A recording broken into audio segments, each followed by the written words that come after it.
মাঘী পূর্ণিমার পূর্ণ লগ্নে পূর্ণ স্নানের জন্য ইতিমধ্যে এই গঙ্গাসাগরে এসে ভিড় জমিয়েছে হাজার হাজার পুণ্যার্থীরা।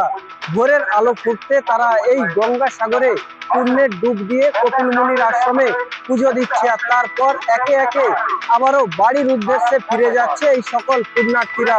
আর এই সকল পুণ্যার্থীদের নিরাপত্তার জন্য যেমনই একেবারে কপিল মুনির আশ্রম থেকে সমুদ্র সৈকত পর্যন্ত সিভিল ডিফেন্সের কর্মী এবং একাধিক পুলিশ কর্মী মোতায়েন রয়েছে, এর পাশাপাশি বাড়ানো হয়েছে বাস এবং জলপথে ভ্যাসেল পরিষেবা।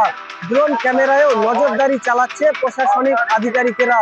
এবং পূর্ণ স্নানের পর মহিলারা যে ড্রেস চেঞ্জ করবে তার জন্য কিন্তু এই সমুদ্র সৈকতে রাখা হয়েছে একাধিক চেঞ্জিং রুম এবং অস্থায়ী টয়লেটও বানানো হয়েছে।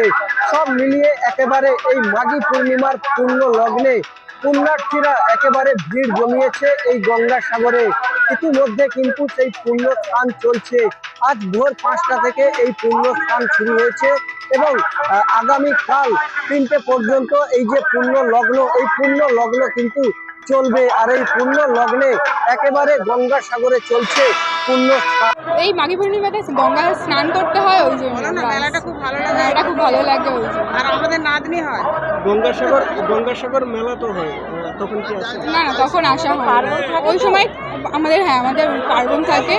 আর এমনিতে এখানে খুব ভিড় হয়, আমরা ওই জন্য আসি। হ্যাঁ হয় হয় বলেই তো এত মানুষ আসে না। কেমন পরিষেবা হ্যাঁ ভালো, খুব ভালো লেগেছে। মাঘী পূর্ণিমায় কেন বেছে নিলেন? কারণ বেছে নেওয়ার কারণ আমরা গঙ্গাসাগরে পূর্ণ মেলাতে আসতে পারিনি, বয়স্ক মায়েরা রয়েছেন সেই জন্য আসতে পারিনি। এইখানে এখন একটু ভিড় কম হবে, সেই কারণে এই পূর্ণ স্নান আমরা বেছে নিয়েছি। ভালো লাগছে, আমার প্রথম আসা এখানে, ওর জন্য আরও ভালো লাগছে। এই তো প্রথম এলেন, পরিষেবা কেমন পাচ্ছেন? ভালো পাচ্ছি।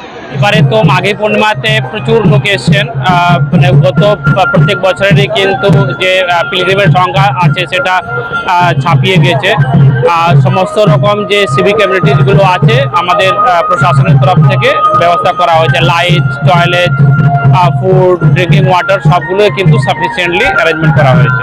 প্রায় আমরা সজাগ আছি এবং আমরা এখানে যাতে পুণ্যার্থীরা এসে নির্বিঘ্নে স্নান করে কপিল মুনিতে পুজো দিয়ে তারা নির্বিঘ্নে যেতে পারে, এজন্য আমাদের পশ্চিমবঙ্গের প্রশাসন, বিশেষ করে আমাদের এই কাকদ্বীপ মহকুমার আমাদের প্রশাসন সব দিক থেকে এরা সজাগ আছে, আমরাও আছি। আপনি দেখতে পাচ্ছেন আমাদের গঙ্গাসাগর বকখালি ডেভেলপমেন্ট অথরিটির মধ্য দিয়ে আমাদের ইও সাহেব সহ একটা টিম এখানে ঘোরাঘুরি করছে এবং আমাদের সাগর প্রহরীরা এখানে 24 ঘন্টা ডিউটি করছে এবং এই আমাদের পুণ্যক্ষেত্রকে সম্পূর্ণভাবে গ্রিন অ্যান্ড ক্লিন রাখার জন্য, যেটা আমাদের মুখ্যমন্ত্রীর কথা, সেটাকে রাখার জন্য 24 ঘন্টা এখানে আমাদের নজরদারি আছে।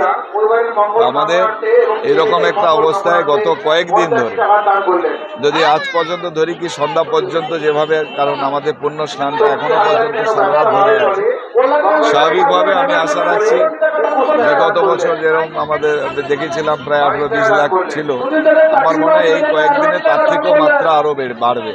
প্রচুর যেভাবে পুণ্যার্থীরা আসছে, যারা যেভাবে স্নানঘাটে, আমি নিজেও স্নান করলাম আজকে, তাতে করে যতটুকু আমি দেখছি যে তাতে প্রায় 20 লাখের উপরেও এবছর আমার মনে হয় লক্ষ্যমাত্রা হবে।